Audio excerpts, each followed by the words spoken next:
Good Friday evening, everybody. Welcome to It's a Wrap Sports Network. I'm Big L. Welcome to the Philly Friday Frenzy.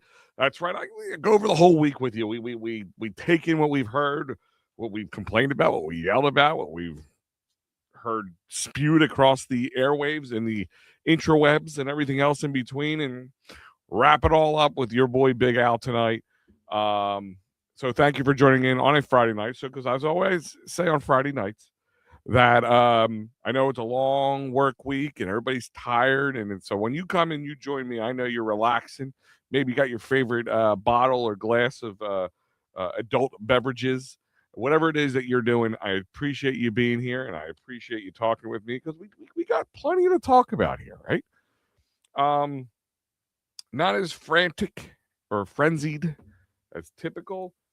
I think now it's kind of we're going to be looking into the future, right? We're looking into the future. We're going to see what the future holds, to be honest, and maybe get a little excited about some Phillies baseball.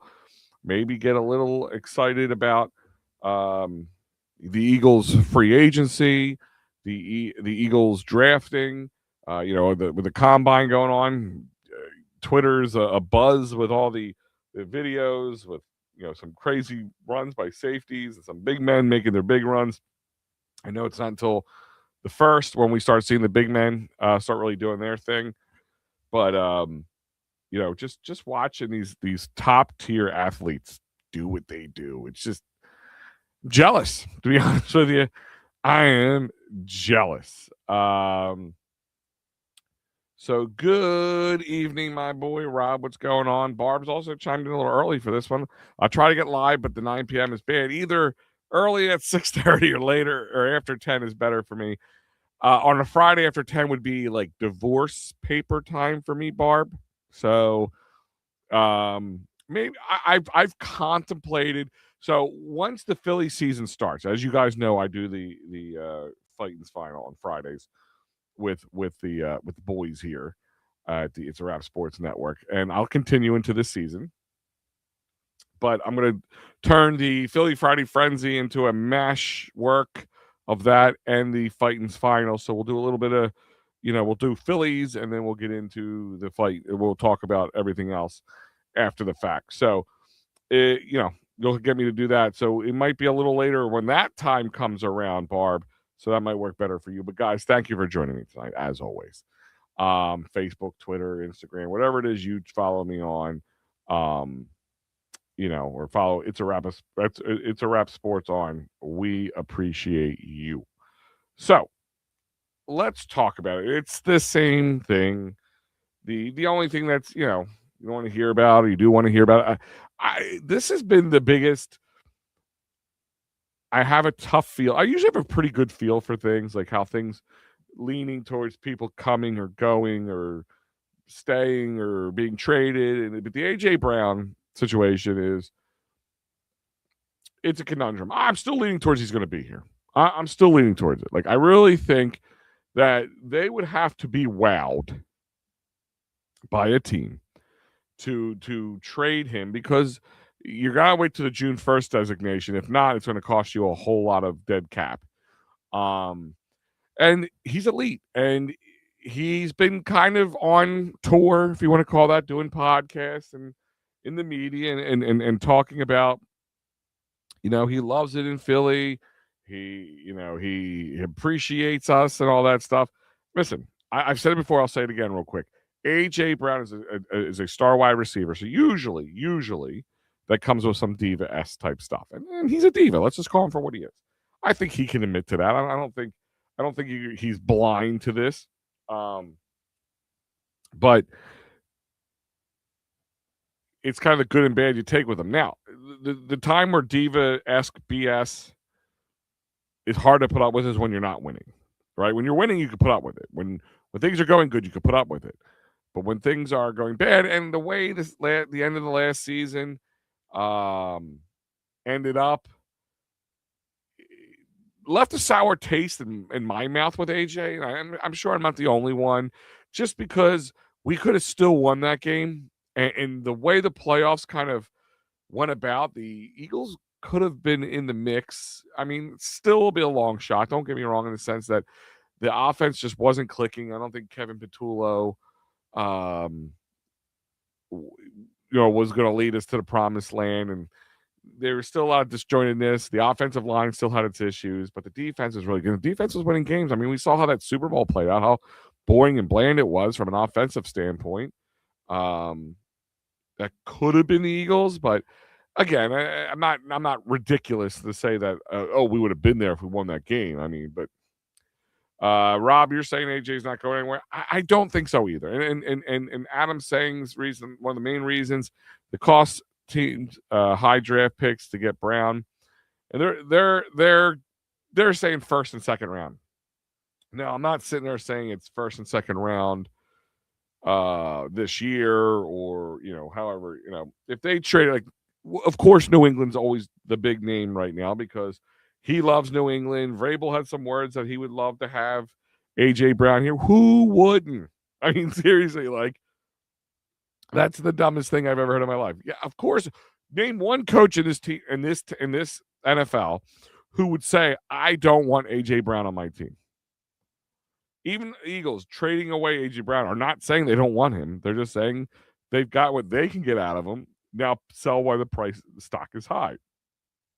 And that's the only way that would happen. If stock is high, it's after the June 1st designation, and it's got to be a wow type of offer. And I just don't think anybody's going to pay that. Maybe a first round and a fourth round or a conditional fourth rounder or something like that, or a fifth rounder that can become a fourth rounder, depending on some conditions. That kind of stuff could make a difference. I don't know. But it's I'm leaning towards AJ staying in Philadelphia. Listen, he's still 29 years old, and the other big reason for me is the new offensive coordinator, Sean Mannion. Like, he came in with this presentation, apparently, and just wowed the pants off the Eagles. Wow, like, this is my scheme I have. This would fit your personnel that you have, that can get the Eagles right back on track and be that dominant force we know they can, and I can work with AJ.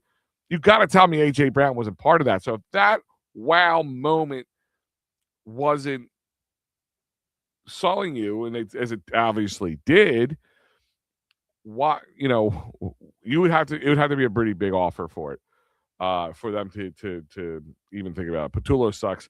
Obviously, Rob, he sucks. And again, I don't even want to say he sucks. He sucked. He sucked at it. He sucked when he was here.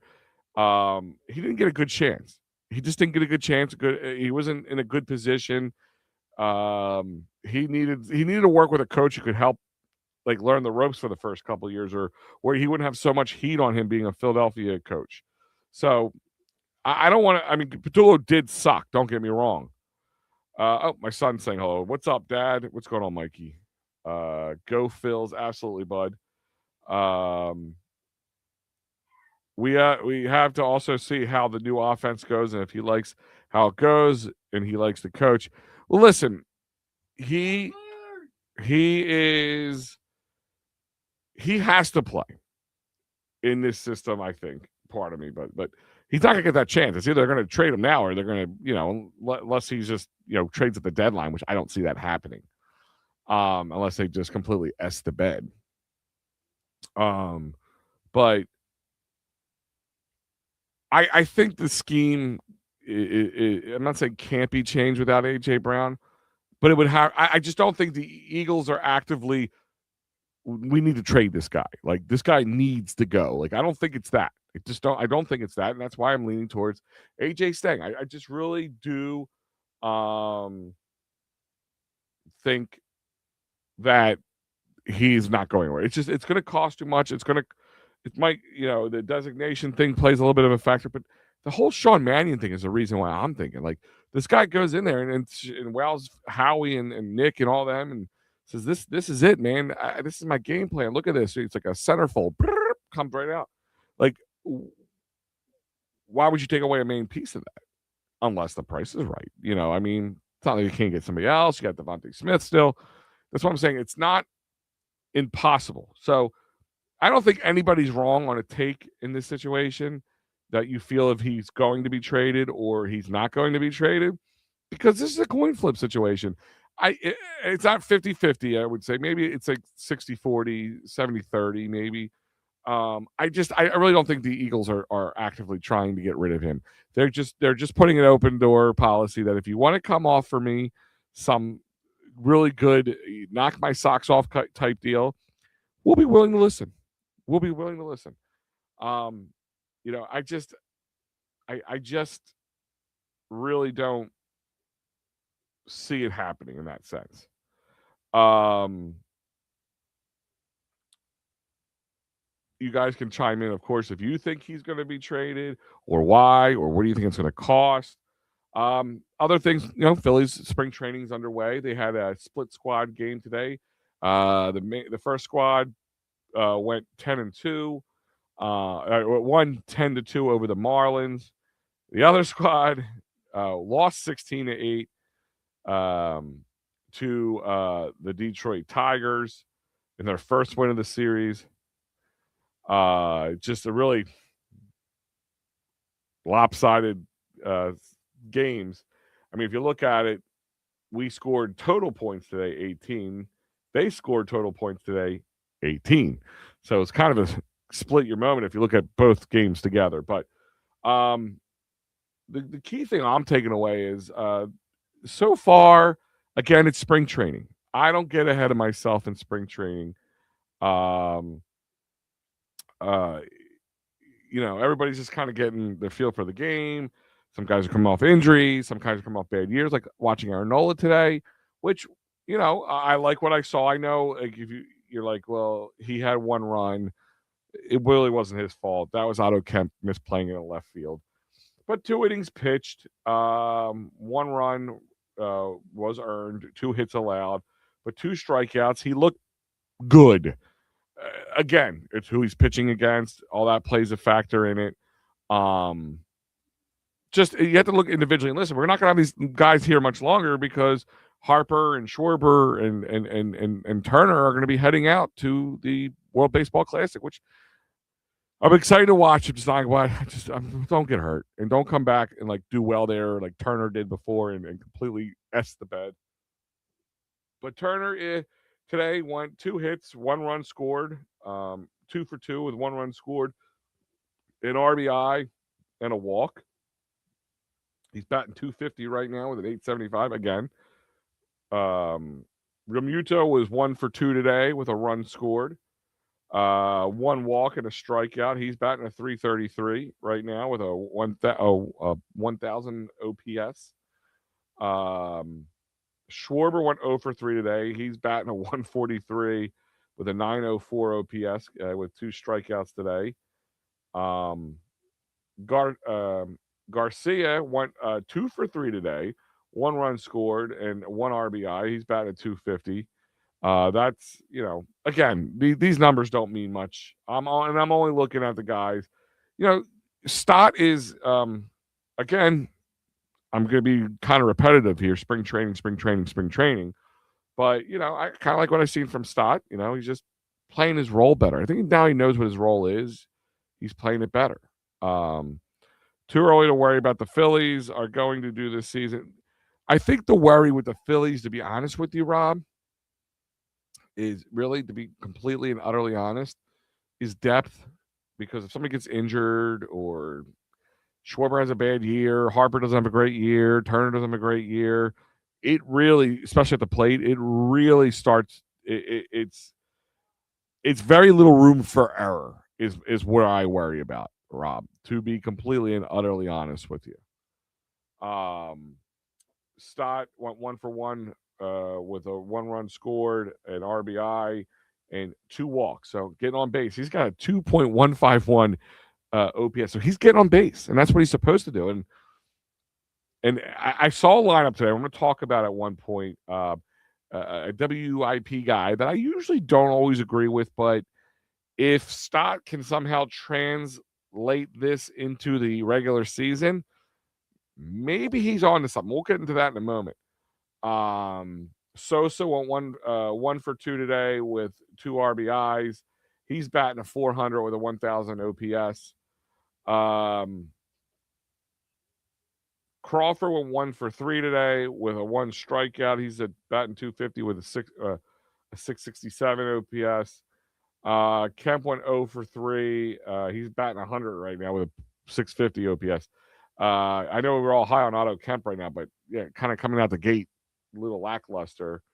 And those are your big names in that 10-2 blast today against the Marlins. Overall runs, let's see, Turner, Rincon, uh, Garcia, Stott, and then Moore had he had 4 RBIs today.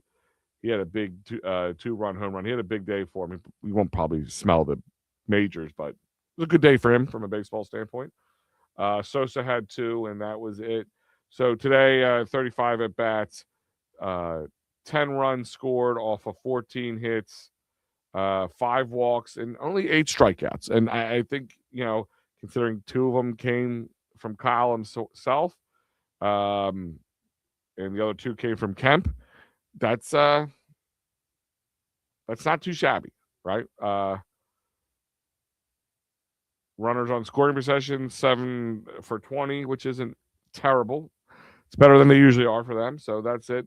Nola overall, 2 innings pitched, 2 hits, 1 run was earned. Like again, that Otto Kemp one to me was a catchable ball, so I'm not putting that on him.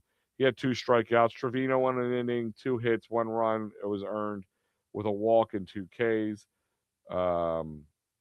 Lazar came out 1 run with a hit, a walk, and a K. And that's about anybody you're really going to care about. They were able to keep their big prospect Snelling. I think he's like the number 2 overall prospect for the Marlins. 1 inning and 1 1/3 of an inning pitched, 5 hits, 5 runs, 4 earned runs, 2 walks, and 2 strikeouts. Ballooning his ERA again. Spring training. I'm not writing home about it. But your other game, take what we can get from that. Johan Rojas led off. He's batting a 111 so far in this small spring training in February still. He went 1 for 3 today with a 311 OPS. That's not going to get it done. Marchand was 0 for 3 today. Bohm was 0 for 2, but he got 1 run scored. He walked and 1 strikeout. Cairo had a big day for himself today. 2 for 3, 2 runs batted in. And that's pretty much who you're going to care about at this point. Pitching wise, Cabrera went 2 innings, 1 hit, 1 strikeout with a 0 ERA so far this spring, which not much I'm writing home about. Rangel, not so much. 2 innings pitched, 5 hits, 3 runs, all 3 of them earned, a strikeout, and I let up a homer. And that's really all you're looking at from this standpoint. But overall, I know you're not hearing about stats on spring training on February 27th, but it's just you gotta have to look at things on an individual note. What I've seen or heard too has also been positive. The one thing is, you can't turning lemons into lemonade, maybe. This being Alec Boehm's possible last year as the Phillies and contract year. He said, per Ken Rosenthal, something I saw on Twitter, he had grown leaner, working to become a more explosive with his lower half. Boehm has said his goal is to get his body in the right position for his swing, catch the ball further out in front, and become as difficult and out as possible.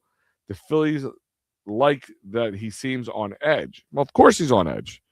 His job can, pretty much counts on it right now. Like he really needs to have a stellar season for the the Phillies to even think about keeping him around. And even then, if Adam Miller's ready to come up, what do you do with him? Can't put him in first. He's going to play off the bench, and he's going to want a contract. So somebody will sign him. I mean, but I kind of he should have a killer instinct. He really hasn't. he can go cold, and this is it, man. It's time to get paid. You ain't the daycare anymore, bud. You and Stott, it's time to nut up or shut up, as we always say. And it's this might be the one blessing for this year that we have Bohm in this kind of situation. That he needs to put it all out front, so you're gonna get the best Bohm we can. I'm just hoping this team's philosophy has changed for real. I mean, I kind of saw a glimpse of it early last season, but then it kind of got away from them, where just get the ball and play. Maybe like even with Garcia, guy needs a little bit of a resurrecting. Maybe just getting on base is important for him instead of trying to blast the ball out of. Listen, he was in Rangers Stadium, and it's a bigger stadium. Maybe playing at home at Citizens Bank Park will be beneficial for him. We'll find out. But the problem is, it's a lot of hope and wants, or hopes and ifs, for the Phillies, and to have a perfect every all the stars align. It's gonna be a difficult swallow. On other Phillies news, and I want to play this little clip for you, and then I want to wish our boy Matt Stairs a happy 58th birthday. And a 3-1 pitch. Swing and a high fly ball. Deep right field. Ethier turns and he watches this one sail deep into the pavilion seats in right. Phillies lead in the 8th on a pinch hit. 2-run home run from Matt Stairs. 7-5.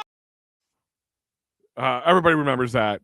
Everybody remembers that one. That literally, you could see Jonathan Broxton die inside from that one. Like, that's when the Phillies literally, like a vampire, stabbed him in the heart, like destroyed Jonathan Broxton. That was it. That was the death of Jonathan Broxton right there. And I think it just was downhill from him there ever since with the Phillies and career-wise. But I love that call. That's why I picked that one instead of the TV one. Plus, hometown, all that stuff. Fransky and all that in LA. And dude, I love that LA goes, holy shit. It just, I love it. I love that call. That's one of my favorite all-time calls. I know everybody goes, the Harry Callis when they won the World Series in 08 is one of their favorites. Of course, that's just kind of a give me, but one of the most classic calls. And then the holy shit slipping through, and you can hear LA in the background, just being a fan, man. Like that was fun. That was a good time. Yeah, he's 58 today. Happy birthday, Matt Stairs. I actually had a chance to interview him. I wish if I had the time to go look through my old YouTube page and videos, and if I could find that interview with Matt Stairs, that would be cool. I met him. Actually, I have a signed card by him. I met him, and I went just to this memorabilia convention, and he was there, and there's a lot of people there, and then it kind of died off pretty quickly. So I was like towards the last in line. So when he got done, I looked behind me. There was like nobody there, and I was at the time with EOP, and I was wearing my EOP hoodie, and I took an opportunity. It was still early on. I'm like, I know you're working, bud, and you get paid and all that. Like, can I just pull my phone out and just talk to you for like 5 minutes or less? Like, if you say no, you say no. I'll be all right. He's like, dude, you can stay here as long as you want until people leave. I have no problem. Nicest guy in the world. Signed my card for me, that whole 9 yards. But happy birthday, Matt Stairs. And again, one of my favorite calls. Like, holy shit, like that. Just letting it slide, man. Just letting it fly. Like that's something I could see myself doing, like being the color commentary guy for Phillies baseball, which would, oh God, be a dream job of mine. I actually did. Oh man, if I could find that video, I did. There was a contest at a bar, a pretty big bar in Philadelphia, where they were muting. They put the game out on the wall, like a big 100-inch projector or screen or whatever. The game was outside on the wall. It was a night game, and they had a contest, and they let two guys, and we could mix it up or whatever, call 2 innings at a time, and I got the biggest round of applause and kind of won it. It was kind of a cool moment for me. The other guys were pretty good too, man. So it wasn't like I was like, all right, here's a guy who's been talking on the microphone for a while. Still kind of early in my podcasting career. And I've never called a game. I mean, there's a whole bigger difference in that. I don't have a person behind me feeding me paper like, oh yeah, that's so and so from that university and from grew up in California, Southern California, and blah blah blah. So you don't have that. So luckily it was a Phillies game. I knew a lot about the players, but I was able to keep the energy up and not talk over it the whole time. Like I've never done it before, so like I did my best Fransky impression, and it was pretty cool. I wish I could find that. Hey everybody, what's going on, Joe?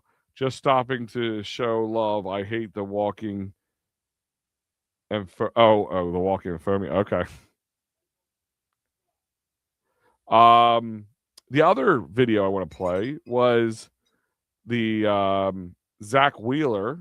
Had some really really good and interesting stuff. So let's play that for a second. I didn't know how to feel yesterday or know what I was going to feel like yesterday, but it felt good, felt smooth, natural. I feel like I'm a little different than most guys. I kind of just throw and just depends on the year. Sometimes I've thrown none off the mound before I came in. Sometimes I've thrown 4 or 5 times off the mound before I came in. So depends on how it came out of the year before. If I was a little banged up or not, and how the throwing progressions go on that off season. So it just depends. There's been years where I came in and I'm basically where I'm at right now. So I mean it's a little different, but at the same time I'm not too far behind. There's a lot of promise in those words, and that's the biggest thing ever for me. Because first part, Zach Wheeler's not a guy to mince words, which I think is great. And one of the things I love about him, he kind of Roy Halladay-esque, like just when he's game day, he's hyper focused. He takes every ball and strike personally. What up, Mickey? But the key thing is he says he felt good. And anybody could say that after that. I felt good. I didn't feel that bad. The one thing he said is that I kind of feel like I could be here sometimes normally, which is a big thing. So, he's not going to be ready for opening day. And I'm okay with that. There's no reason to rush him back. But we get him back April 1st. Or not April 1st, they're saying like 15-day DL, like 2 weeks, couple, like, even if it's May 1st, I'm okay with that. Really am. 7 years ago, I believe Harper signs with the Phillies. Yeah, it would have been right about this time. Yeah. I don't know if it's exactly today, but right about this time. Wheeler back to his old, I don't know if he's back to his old form just yet, Rob, but all signs pointing in the right direction now. If he can just be the same dominant self, this is a different type of injury, like from Tommy John or a back or a neck injury or a shoulder injury. Sorry about that. It's a different injury. Like it's a medical condition. And it could be a long-lasting medical condition, and hopefully not something that puts him down. But I mean, the guy's not much younger, so hopefully enough to let him get through the next couple of years without any real injury and not have to have any long-term issues, God forbid. But, very positive. That video is very positive. A good piece, as I've agreed with Matty B, the one thing I don't worry about is with the pitching so far with the Phillies. And,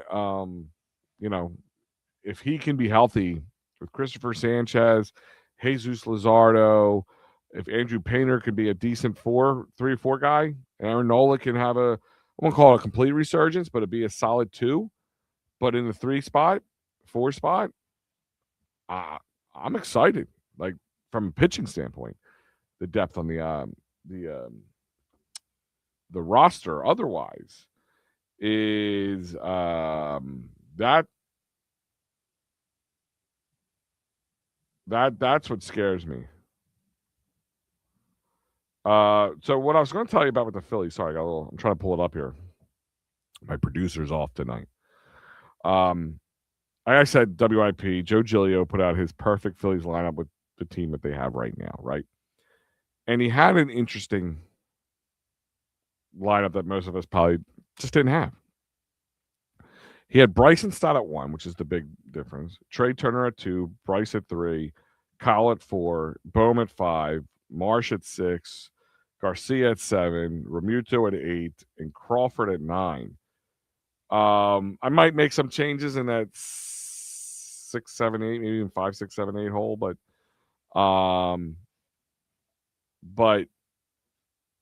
if Bryson Stott can get on base like he's been in spring training and have that translate over into the majors, first part, if he can be a solid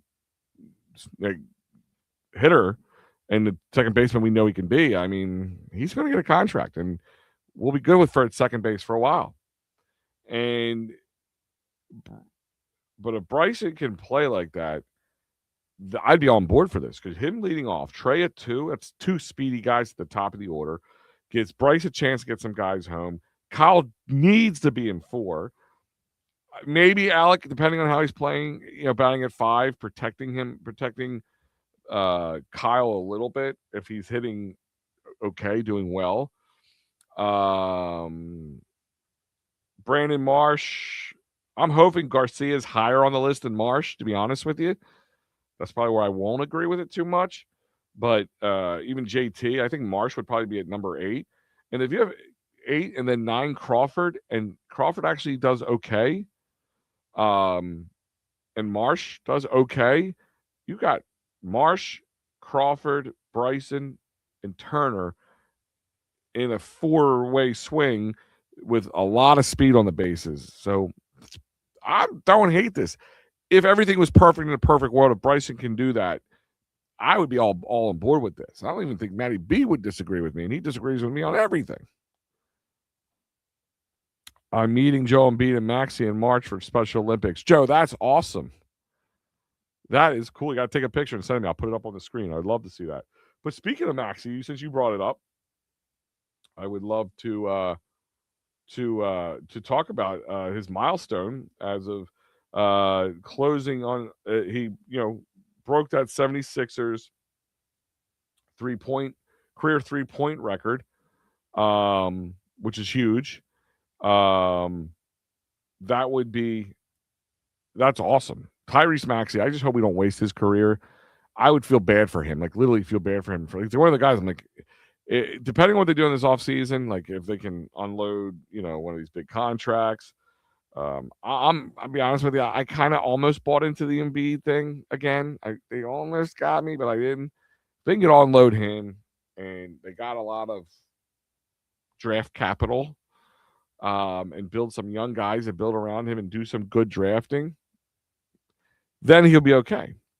But if not, they're wasting the great man's career. They really are. He's just a stand-up individual. He's like him and Devonta Smith feel like they're cut from the same cloth from a personality and a work ethic standpoint and just a selfless standpoint. Like I don't see the diva in those two guys. And to me, it's like a good personality, overall character connection with the two of those guys. And that's what makes, I think, Devonta Smith an even better. The only thing is people can really give him a check mark against is he's undersized, but he doesn't play like that. But he's pretty sure-handed, like 99% of the time. He has a drop ball, never gets a drop ball in here, but for the most part, he is a sure-handed individual. He battles for it. He can go up and battle with anybody. He is never going to let you down. He's going to work for that extra yard, and he's going to. And if you don't get a ball thrown him for 3 weeks in a row, you're going to say 2 words about it.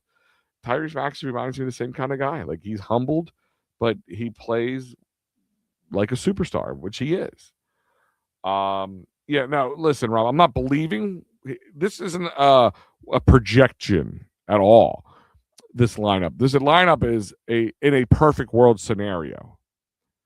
In a perfect world, if everybody's playing to potential, then I would love that. That would be a almost perfect lineup to me. I don't know if I would say Brandon Marsh over the top of Garcia. I mean, if everybody's playing up to either close or to potential, Garcia is almost going to be the 5 guy at that point.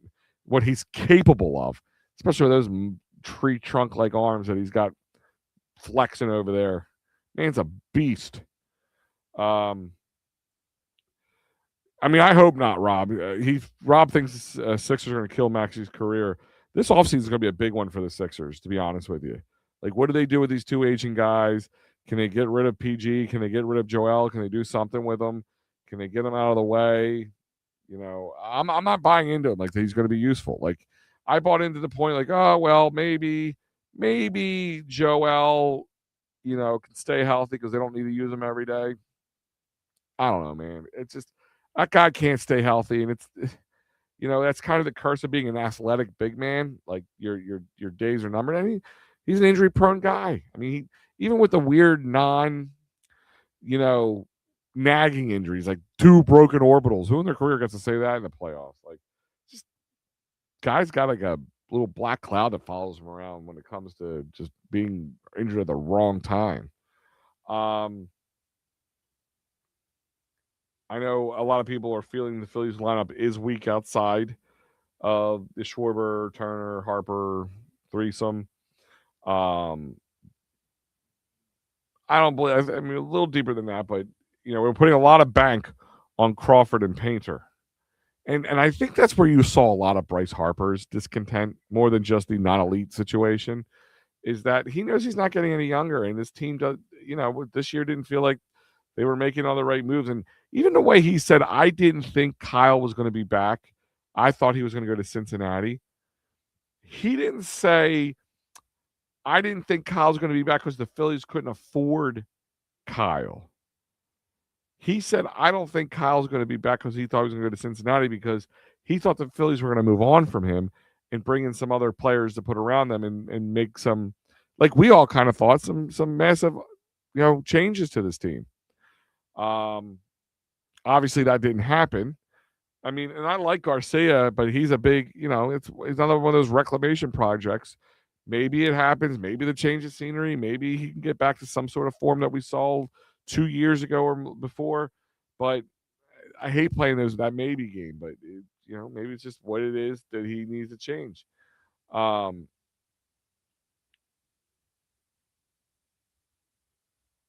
other,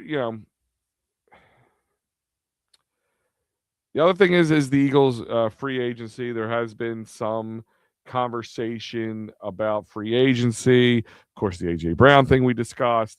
Nakobe Dean, currently apparently the all points are pointing to him being gone and Dallas to be the suitor.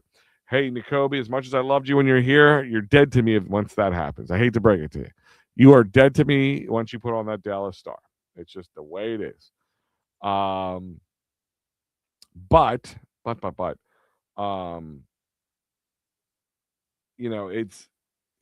it would be typical of Cowboys to pick up a linebacker who can't stay healthy. I mean, I don't know why, but I mean, maybe they can get him for, a song or something like that. But and he's a really good player when he's playing and he's healthy. The Kobe Dean is a great player. But other than that, I don't know,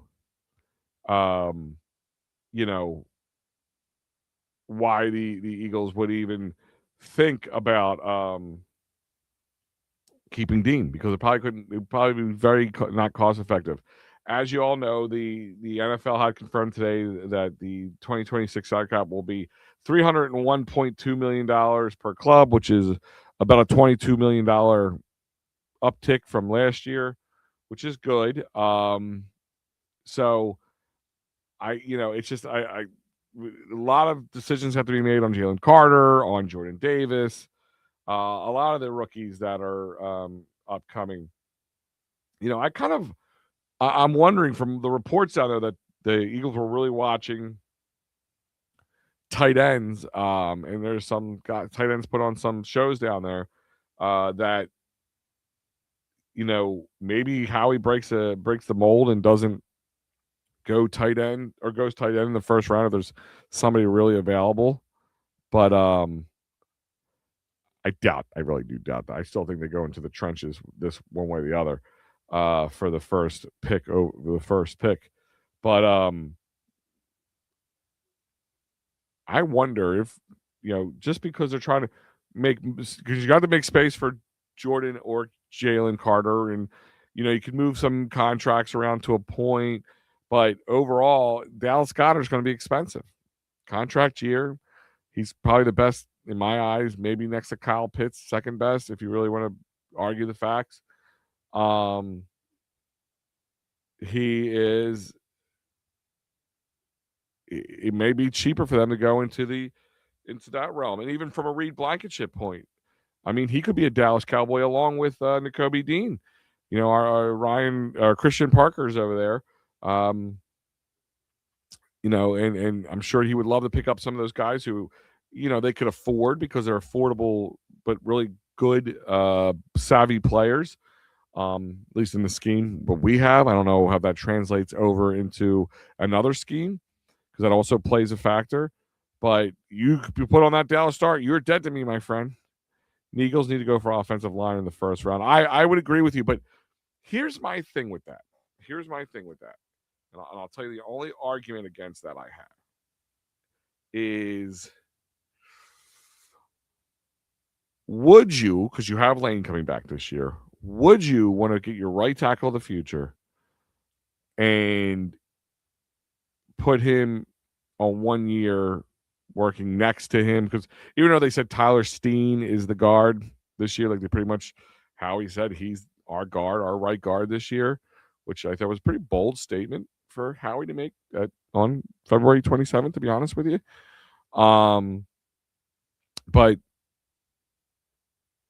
do you want your first year of a 5-year rookie deal to be kind of in the waiting, in or wasted, if you want to call it for that? And that's the only reason I can see where maybe that isn't the case. So right now with the upcoming events, I want to talk about that. So tomorrow, NFL scouting combines, wide receiver, running back, quarterback workouts. And then O-line is March 1st. And then legal tampering period opens up on March 9th. And then we know right after that is free agency. And then 2026 draft in Pittsburgh, April 23rd through the 25th. So some dates that are really creeping up on us quickly. It's going to be here before we know it. But I'm telling you, go on Twitter. It's the best way to watch the scouting stuff. I go on ESPN a little bit too. It's great in the morning too. Get your bowl of cereal or whatever, your cup of coffee, sit there and watch it. And I just sit with my yellow notepad in front of me and just almost like I'm a scout. Like it's kind of something I can't turn off. Just evaluating players, especially the O-line. I just like watching these big men move, and especially this day and age, just freaks of nature. Like I coach young kids, 12, 13 years old, and some of these guys are really big kids for 13 years old. And I'm not just saying that. Guys, like, I wouldn't even think to be that big when I was 13 years old. And athletic, just I don't know what they're putting in their food that's making them this way. There's all the hormones and the meat weed. I have no clue, but it's pretty amazing, to be honest with you. Brandon Graham, the other piece of news, it says he sent a strong message today regarding his status for the 2026 season, indicating a desire to remain with the team, which is a little funny in some ways to me. Like, if they needed him, I get it. But you just retired, bro. They brought you back because they needed a little veteran leadership, apparently. Do you really want to come back? And do you know what? Why not do like some other guys do and just wait for the second half of the season to come around? Just wait for the second half of the season. If they need you, they bring you in. And if not, you just relax on your couch. I mean, that's kind of a great little thing to have as a team. Like a guy who still has some gas in the tank, can do the workouts, play well. Bring him in November or late October, early November. Let him get 3 or 4 games under his belt to get it going, and then by the end of the season, he gets going, got fresh legs. I don't know. I don't know. And I know Sirianni expressed that he really feels that Hurts will flourish or thrive or whatever you want to call it in Sean Mannion's new system. I'm excited to see what he's got. I mean, at this point, I'm over the mysteriousness. I'm over just talking about offensive coordinators, to be honest with you, and people gaga Googling over people who have just been utter failures. And that's something I'll never understand. And I'm not going to get on that soapbox right now, but it's just something I would never understand how people were all over McDaniel, Dabold, failures. Guys were just utter failures. And even stroking Harbaugh a little bit makes no sense to me. I mean, he's had a top flight quarterback in a little overrated in my eyes, but Lamar Jackson couldn't, had some brief moments of almost success. But if I'm going by the Matty B sticking, ruler of success, which is pretty much a blank ruler except for the top it says championship. No, he hasn't. Hasn't in a very long time. Barely has really made any waves in the playoffs. And when he had a chance to, he kind of completely S the bed. I don't want to hear anything about the Patrick Mahomes theory. We all had to deal with that. We all know how that played out. And he's had some of the most stellar defenses. He's had some major offensive weapons, and he still couldn't get it done. But you think because he goes to the Giants, I know people sitting there saying, and I'm not disagreeing that he's probably a better coach than Nick Sirianni. I'm not disagreeing with that at all. But if you're just going by production or what they've done in the last I guess it would have to be 5 years because that's how Nick Sirianni's been around for. Nick Sirianni blows them out of the freaking water, but it's not here nor there. I just never understood people gushing over guys who really have not proved anything in my eyes. I don't get it. You guys tell me. Maybe I'm missing something, but I don't get it. I don't get it at all. And why people gush over these guys. Like, what did McDaniels do? He had Tyreek Hill. He had Jalen Waddle when he was really good. He had Tua, who was supposed to be better than Jalen. And he couldn't get it done. He had Vic Fangio, who we had, and in 1 year we were able to get him his first Super Bowl and get us our second Super Bowl. Why would we want McDaniel? Why did anybody think that was a good idea?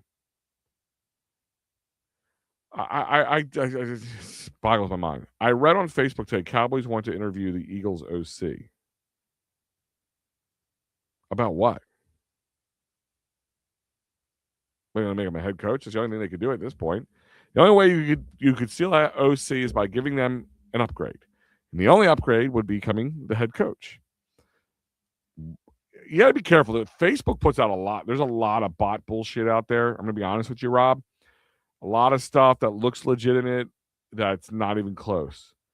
That sounds like a clickbait, click on my link, comment, rage bait, whatever the hell you want to call it, type post. Why in the hell? I'm sure I would have heard something about it. But what could they do with him? That's my thing. What can they do with it? Or do with an interview with him? I don't get it. I don't. I'm just kind of at a loss for words on that one. What would they get out of it? I mean, I could be right. I don't know if I'm right. I don't know what you're talking about per se, but there is a lot of clickbait, fake links. If you ever click on something, and the big thing now is to put the comment or to put the link for whatever story or whatever, what's it called? Whatever they put out. And then if you see this really long one, read it. Like, you'll see right away because I've never heard of it before. It's not like a legitimate one. It's usually you don't click the link. It's be careful. It might even be more than just that. I'll actually open them right now for the last 10 minutes here. So let me, Mike, put that into the stream here for you. And then I'll give you guys a moment to come in. But because I kind of covered a lot of the stuff I said, I kind of ran through it pretty quickly. And from a news standpoint, it's been pretty quiet. Just watching spring training, kind of I'm going through my wife's laughing at me. She goes, "Why are you going through so many notepads? Why are you just writing and writing?" I'm like, I don't know how to not watch a game and not write something down or take a note or put a tweet out or whatever it is. I should just start tweeting it more because before I would take the notes and then occasionally tweet. But now I do like more just taking notes because sometimes Twitter bothers me. Sometimes it doesn't. I just like putting my thoughts out there. But I got book after book. She goes, "What are you gonna do with that notes?" I'm like, probably nothing. I'll scan them in and send them to somebody if they want to read them, or maybe the Phillies will call me up and ask me for my notes, which I highly doubt they will anytime soon. I'm actually getting myself ready because I'm going to start coaching football in not too distant future again, and I get my it's how I get my ideas to come up with. You ask my guys, I have forms upon forms of like evaluation forms that I have that like when we're doing training camps and stuff like that. Um, that is like I'm like here's a way to evaluate, like an easy way like to grade guys, and it allows us to grade it for them, so we don't have to come up with a grade like, oh, I use an A or a B. Like we just kind of write down the details, and then the grades come in together. So I got equations in my brain. I'm like a beautiful mind, but not a beautiful face for analysis in that sense. Um, yeah, but like I said, right now, if you don't want to watch it on TV, Twitter is a great tool at this standpoint to go look at all the great. But you're right now getting all the highlights. You're not seeing everybody, but some of these cornerbacks got and safeties are just lightning fast, man. That's why I'm saying I think Reed is gone because they're going to go cheaper and then get those guys. And speaking of lightning fast, he's lightning fast to the lines. Michael Papernick, brother, what is going on? You there? Not hearing you, Mikey P. Hold on one second. Let me just check something. Sorry, guys. Yeah, the audio is working on my end. Mike, I can't hear you. If you're there, say hello. All right. Well, we'll come back to you, Mike. I'm gonna leave you on air so you can see. If not, you can come back on. I'll check. I think I hear something. Mike, you there, buddy?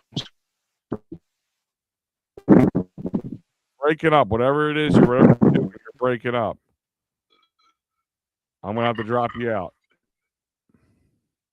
I don't know if he was drinking something there. It sounded like it's like something coming out of a bottle. Maybe he's having a quick beer.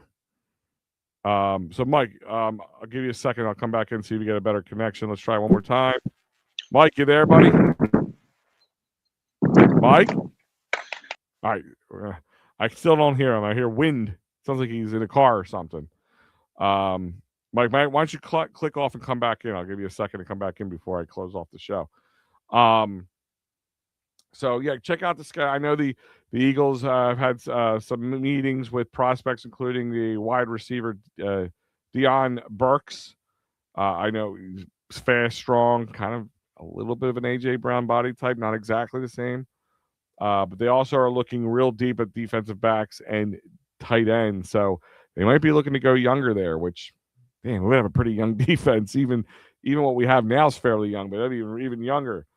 And I know they added another, I forget who it was. I forget the name of the guy. I didn't know him. They added another coaching or defensive assistant of some sort today. And I feel like they're getting ready for the post 2020, post 2026 Eagles, because I'm guessing Vic Fangio, this is his last year. I mean, that's got to take a shot in the dark. I think Mike's back. I'm going to give him one more shot here. Give me a second here. Mike, you there, buddy? Mikey.